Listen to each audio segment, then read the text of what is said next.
I very much admire what CPTM is doing since many, many years, and it is at a much higher level, typically, than what the Club of Rome has ever been doing. You are really talking with the executive powers of the states, chiefly of Africa, South Asia, to some extent also the Caribbean, and so this is absolutely fantastic, but it is 2 levels higher than what I can be aiming at.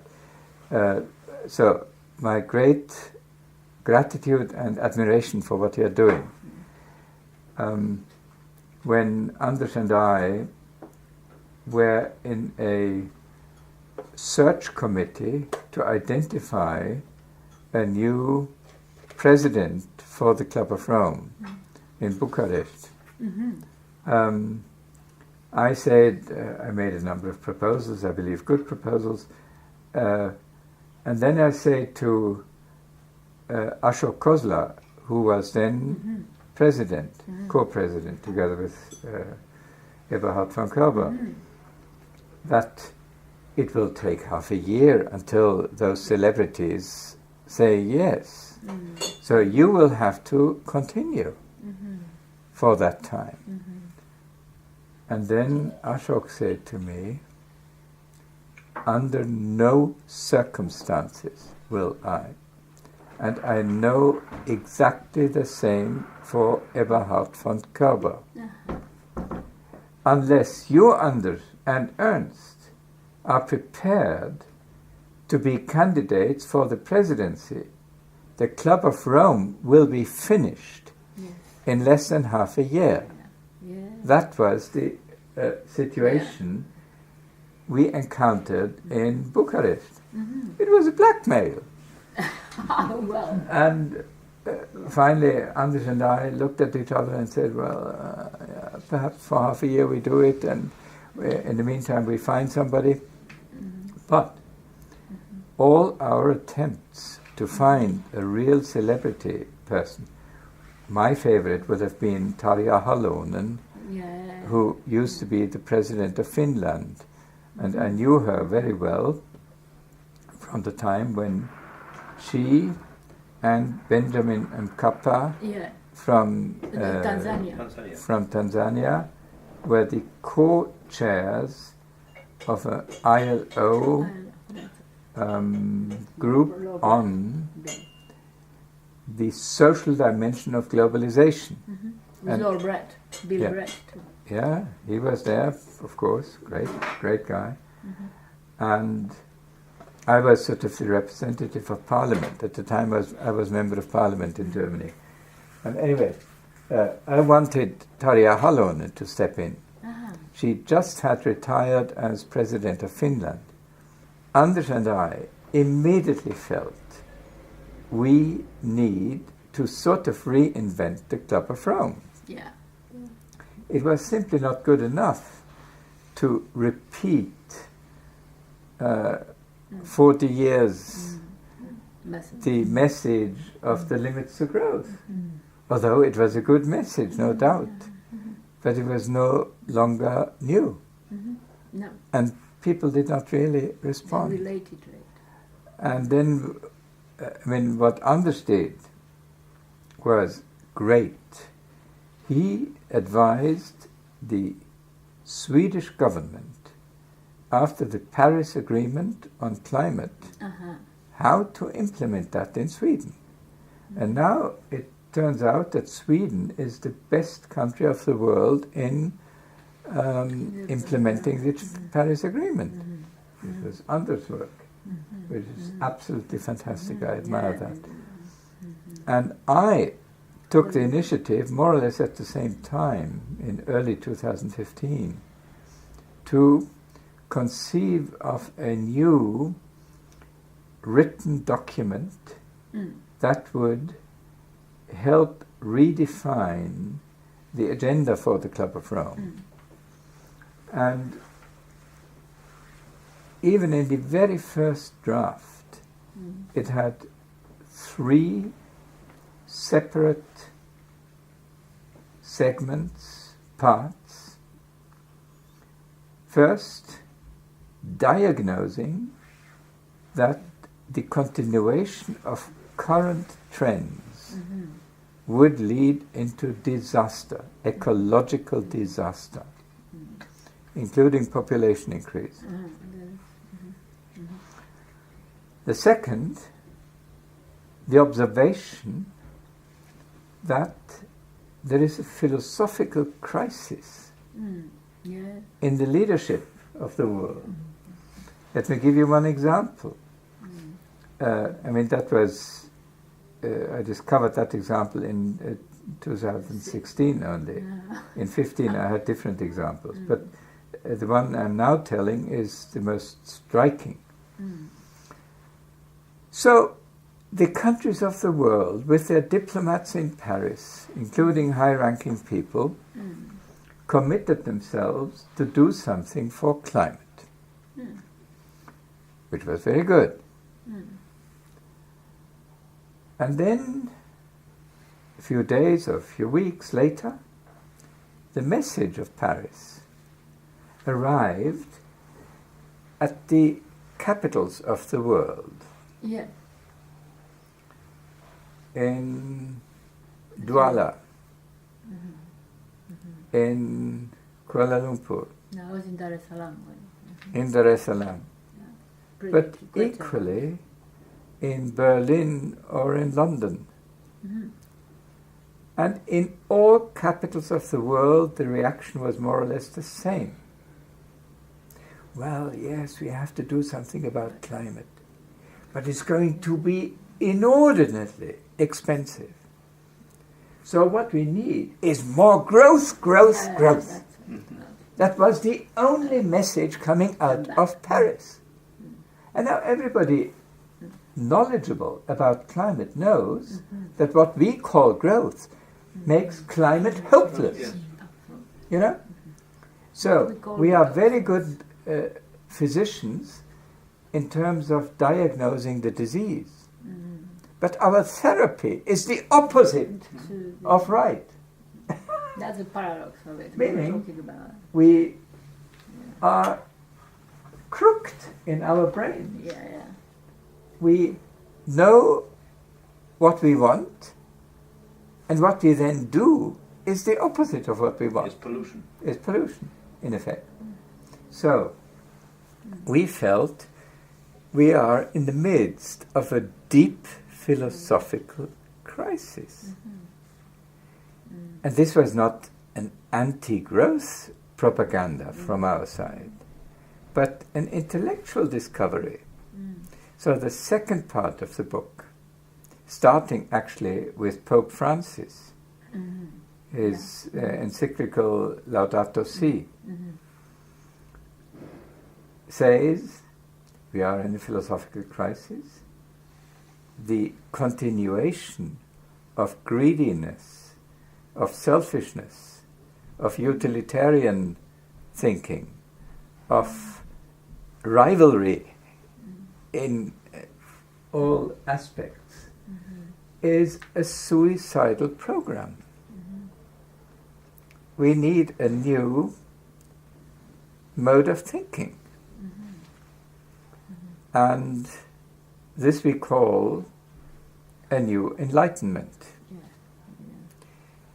And then we refer to the expressions used by Herman Daly, who used to be one of the top economists of the World Bank, very clever man, and professor at Maryland or someplace, and the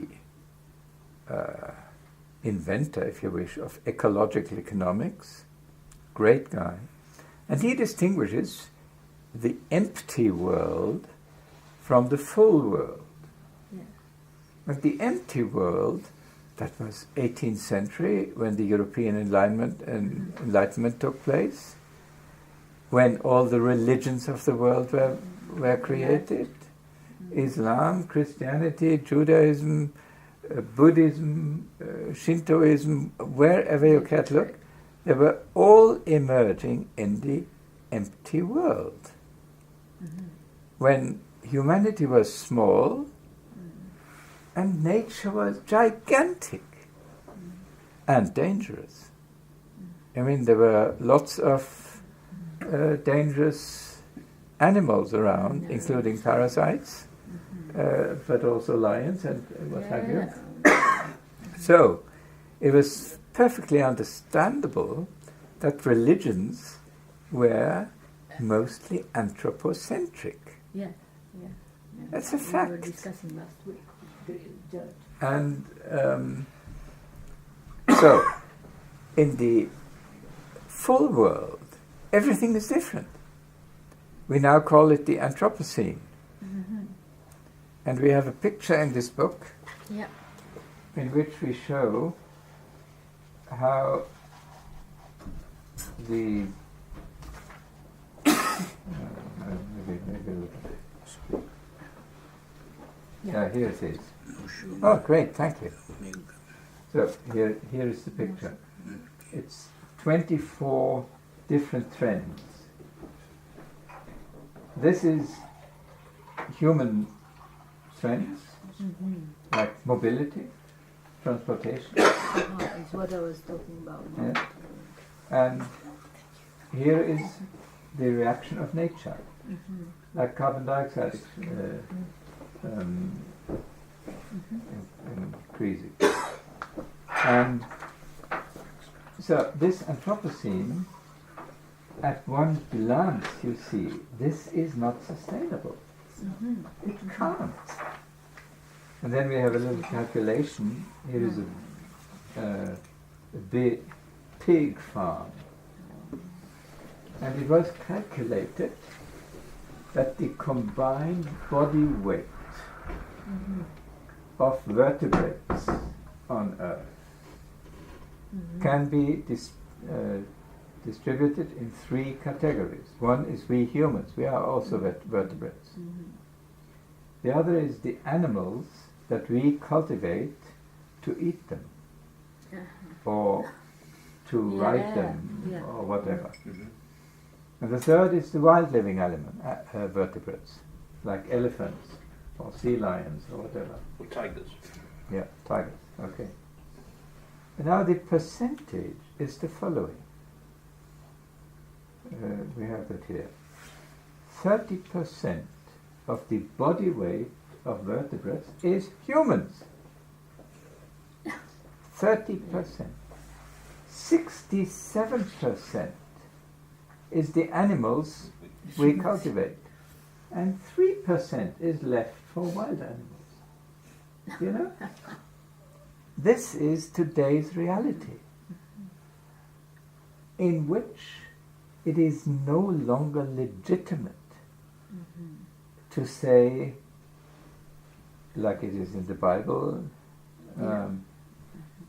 Or you, anywhere else. man and woman, dominate the earth and fish and everything. You know, this is no longer legitimate.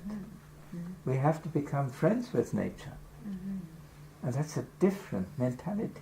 Don't you think people know that, In a way, but yeah. can't come to terms with it? Exactly. Yes. So how do you pass that barrier? I mean, that's a terrible problem. So Yes, that's it the is. reason It's why. not so easy. Message. Yeah. We then talk about population increase, of course, and urbanization, and a few other things. I come to that in a moment. Yeah. And the search for truth consists in proving that the one who is right is beating the one who is wrong. This is our way of thinking. If exactly the same conflict is presented to a Japanese or an Indian or Chinese, their first reaction is, well, of course both are right. It's a matter of balance, you know? So we, in the Western world, have to learn something from Asia. Yes. I mean, this Dr. Omar Yes. would yes. probably know. But Trump does not. Nor does Mrs. May. Not yet. If he Yeah. meets the North Korean. Yeah. he can Now, of course, Mandarin. Kim Il-jung, or whatever his name, is also a criminal, but that's a different matter. I wouldn't go to him to get an idea of balance. I No, don't think. exactly.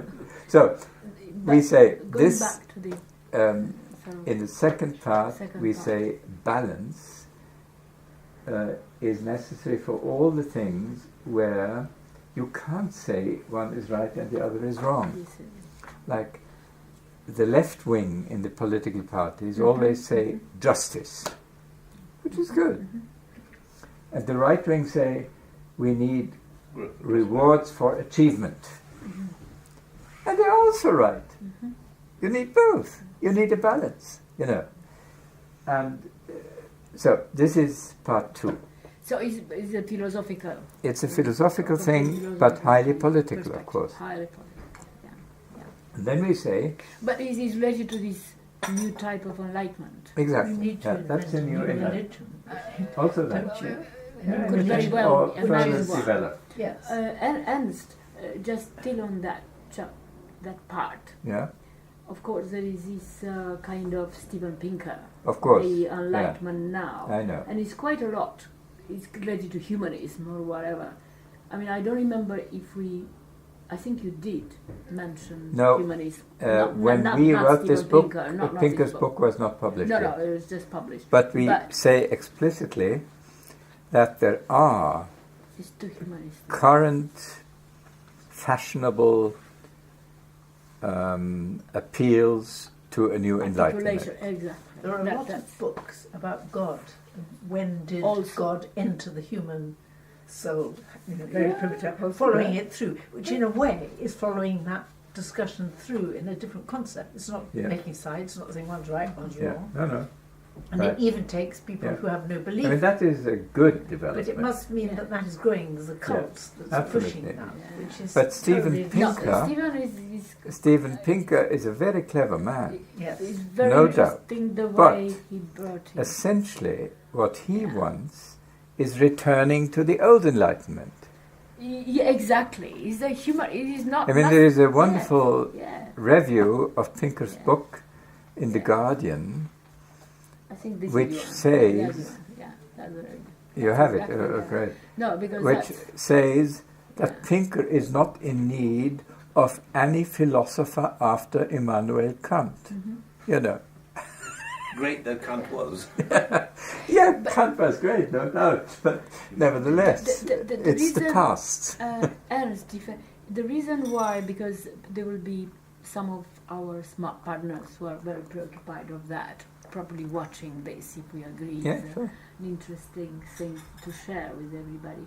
The reason why this chapter 2 Yeah, is of an interest is because at a point of time within our group, there was the idea that what is this all about that we're aspiring to? yes. And there was a manifesto which was kind of Okay. called a manifesto. I mean, this is Mm. probably a manifesto, but of a different type, with different facets. But and rather than being preoccupied of limits to and Mm. negative Yeah, and all yeah, that, yeah, people yeah, think it's yeah, negative. sure. I didn't think it was negative limits to growth, depending how you look at it. There was the idea of limitless opportunities, yeah, through cooperating and sure, whatever. yes, of and of course, course. that is again not quite right. No, but understandable. It is a new philosophical I mean, also approach to it. I was all, living how in you America say at the time of Ronald Reagan, and at that time, America was in a it. sort of uncomfortable state of mind after the Vietnam War, after the inflation and stagnation called stagflation, Yeah. and then came Reagan and made optimism a patriotic duty, Yeah. you know, Yeah, it was. which is that- again exaggeration. of I course. mean, I'm all in favor of optimism, but if it No. means Right. no longer thinking, it's Quite not right, good. Quite right. Quite right. Okay, so let me so then going continue. Back, why is it And very then we important say, philosophical Uh, to be clarified? a new enlightenment. Let us remember the old enlightenment took 100 years. It's another. And we cannot wait 100 years Mm-hmm. until we really get to grips with the sustainability challenge. Mm-hmm. So we have to act now. Mm-hmm. And that is part 3, or chapter 3. And there we come close, but on a very modest level, to what CPTM is doing. Mm-hmm. Mm-hmm. Defining what governments can do, defining what How? individuals can do. Mhm. And there we give the wonderful example of Ashok Khosla in India, who, with his group Development Alternatives, created some 3 million livelihoods in the poorest part of rural India.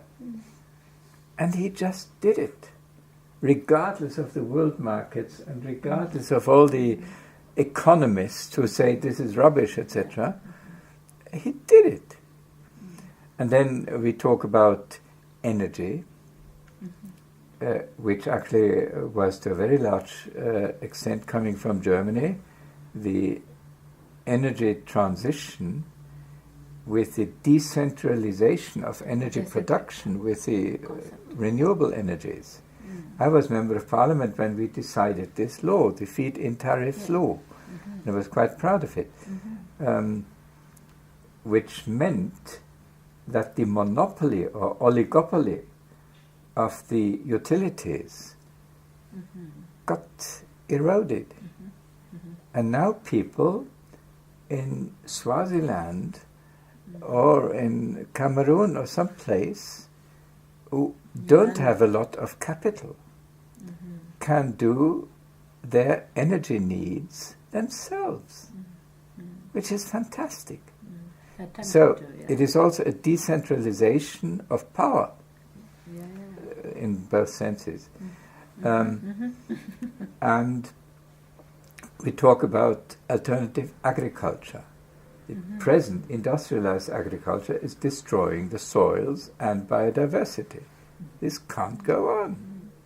We have to change that. Then we go into the finance situation. Anders Wijkman has written a brilliant chapter on finance re-regulation, because the deregulation has caused the 2008 crisis and many other things, and made poverty more terrible in Africa and other places. And even in the rich countries, the gap between rich and poor has been widening. I mean, this was part of the background to the Brexit votes, that in Middle England people felt impoverished and said, well, today's capitalism and today's financial markets from the City of London is no good for us. It's true. Only if you have shares, you did well. Yeah. If you have houses, okay. But if you don't have either... Yeah, exactly. Yeah.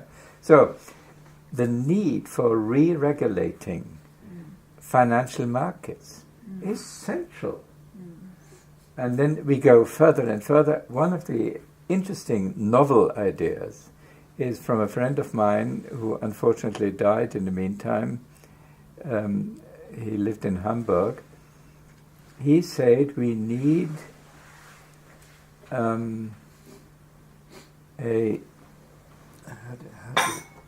what's it called? It's a new word, so I don't exactly remember. But A cohabitation.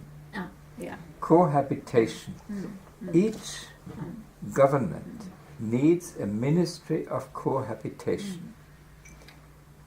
The exclusive task of it is to identify areas where one can improve to the benefit of one's own country, but also to partner countries. I mean, in a sense, the European Union is that. Yes.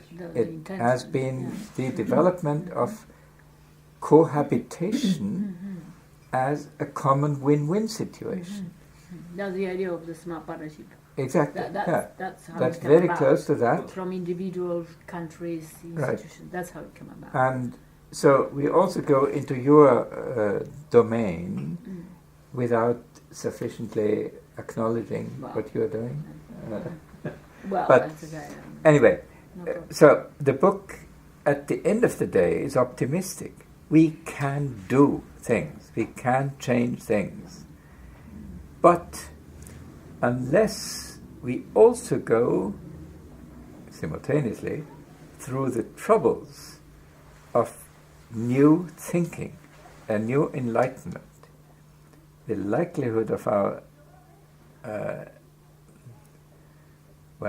gaining, being successful, succeeding, is very low. So this chapter 2, the enlightenment, and chapter 3, the pragmatic, optimistic kind of thing, go together. Yes, of course. But typically, if I meet with politicians, they're only interested in part 3, Sure. and then prove you that all this is not possible. Yeah. But that's Yeah, the danger course. of Trump, isn't it? I mean, Trump Exactly. Trump exactly says, I'm an activist, I'm a realist. Yeah. But he says he bases his activism on the old principles of our nation first, Yeah. me first. Yeah. But what did you think of, I mean, I'm sure you have a critique of it, Macron's presentation, where he was effectively saying to Trump, having had the dandruff shaken off his jacket by Trump, but he then presents quite an interesting case, which is, first of all, we don't want our nation first. You know, it's not Viktor Orban or Mr. Erdogan or Mr. Trump. But secondly, we can't put the genie back in the bottle. In other words, we can't go back to Yeah. 18th century enlightenment Exactly. because we have 2.5 centuries of industrializations. I mean, do you think he got it right, or even that is limited? What did you say about Macron? I think what he actually said to Trump and the American Congress was basically right. Yeah. He could not say more.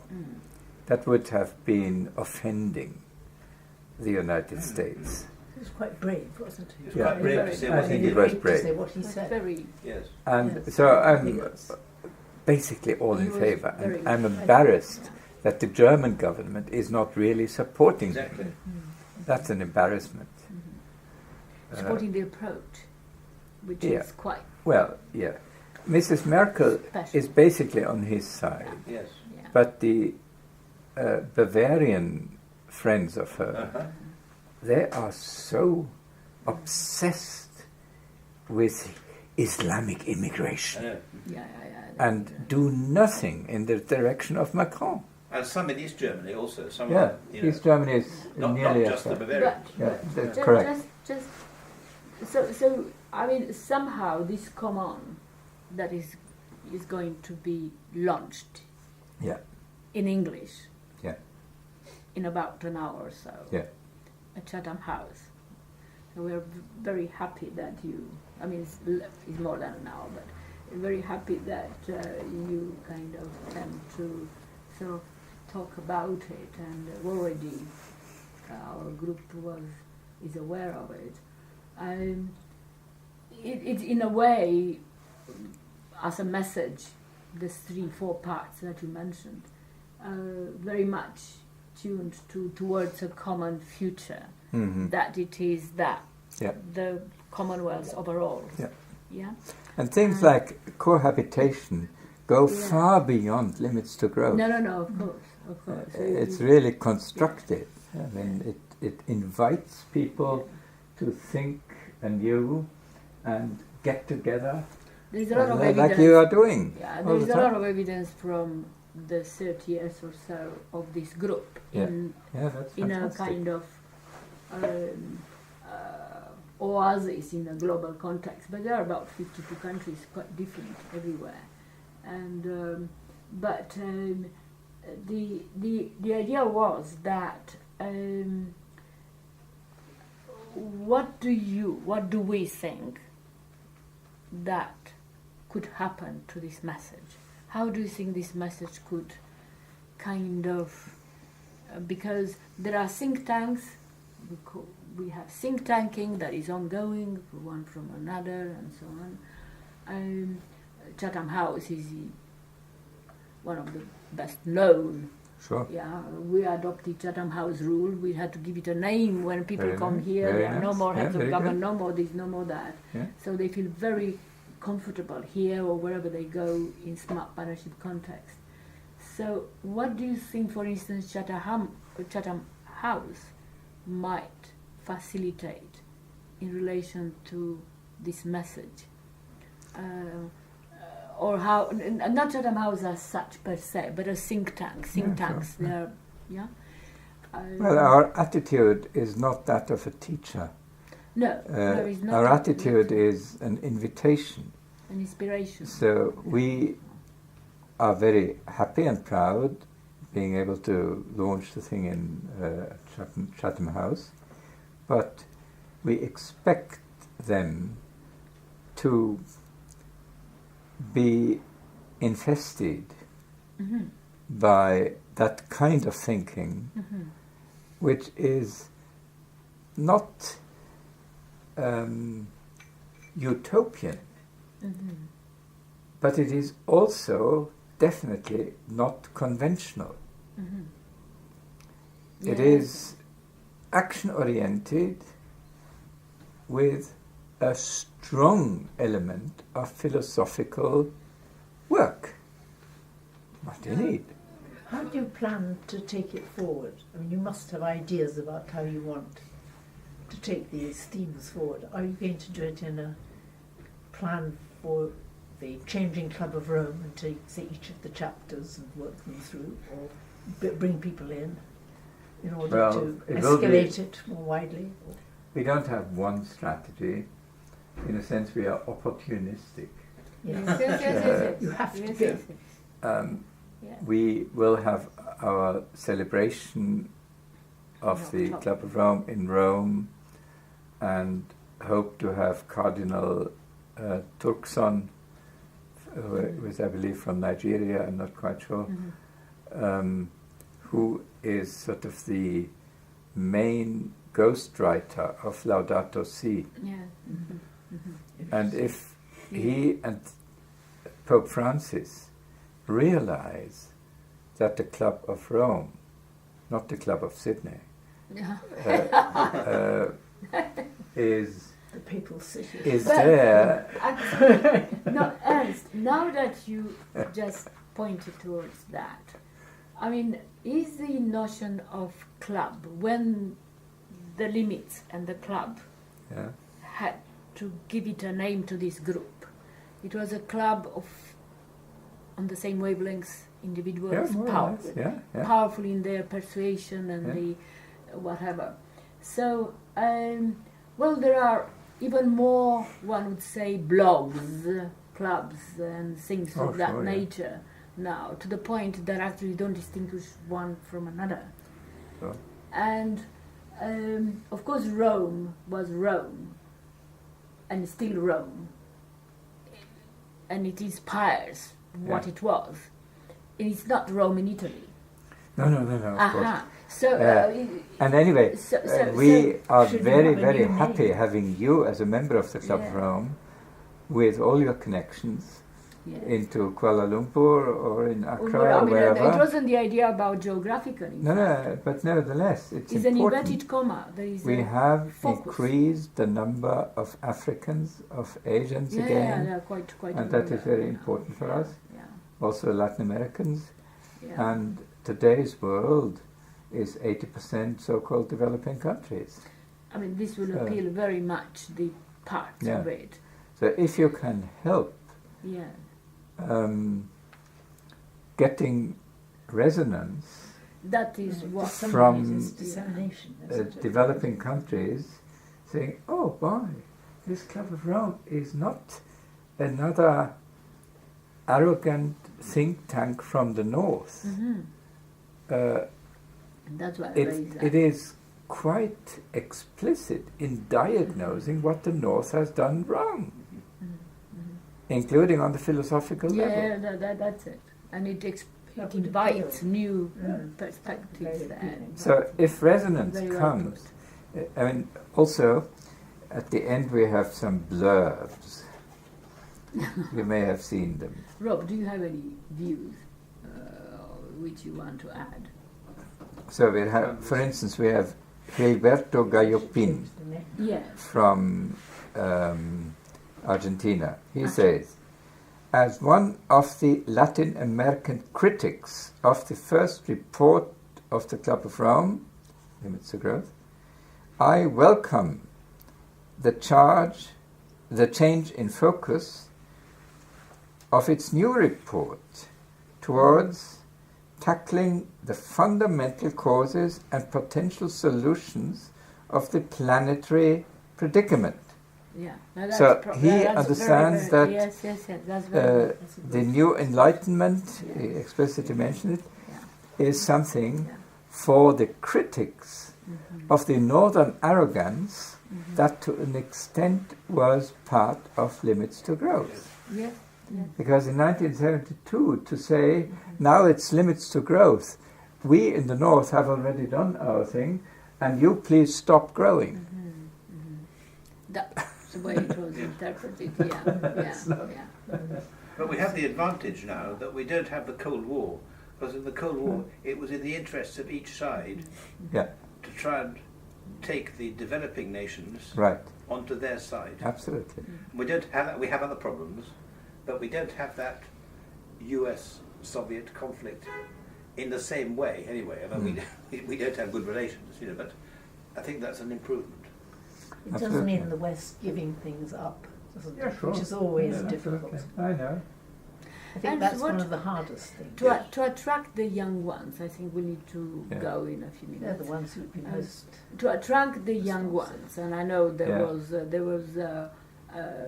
at a point of time in Toronto and so on. There was quite Yes. and today actually is quite amazing how much the Yeah. you see in the Club of Rome they got together, but they're particularly interested on the new economics, isn't it? Yes, absolutely. For the We time had being. in September last year in Florence, we had a summer school on new economics, and many young people, they were really thrilled and excited.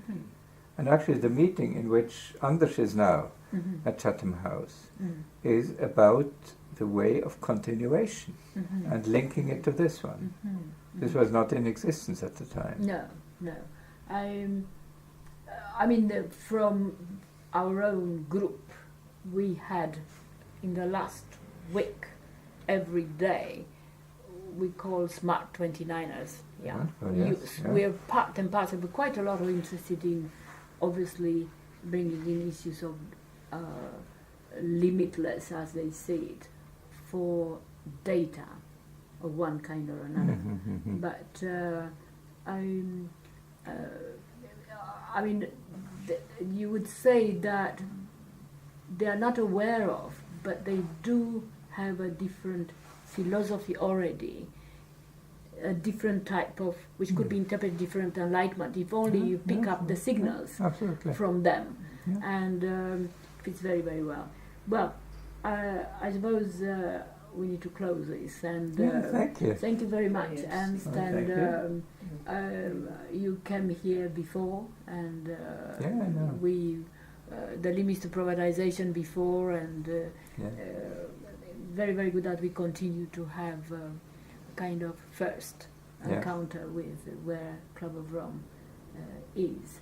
I mean, we owe very much to Alice King, and that's why the manuscript Let the Cat still fascinates everybody, sure. although I'm sure that only some of them kind of understand parts of the 20th century, Yeah, which is European, but that last chapter, the scheme of things to Yeah, come, yeah. that is, do you think that is kind of part of why this came about? Yeah, and of course. Isn't it? I mean, I it's mean, quite- after all, I would not have gone into Yeah. Parliament had I not had the inner motive of doing something practical.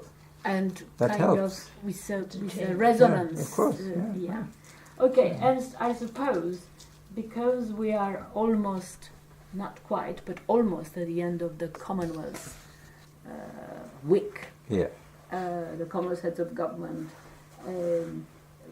put up a declaration and statements and so on, and we are kind of coming to the end, and I suppose your come on is quite unexpected but incredibly timed from our point of view for the Commonwealth week, for the open house. So from next week we are getting on with things.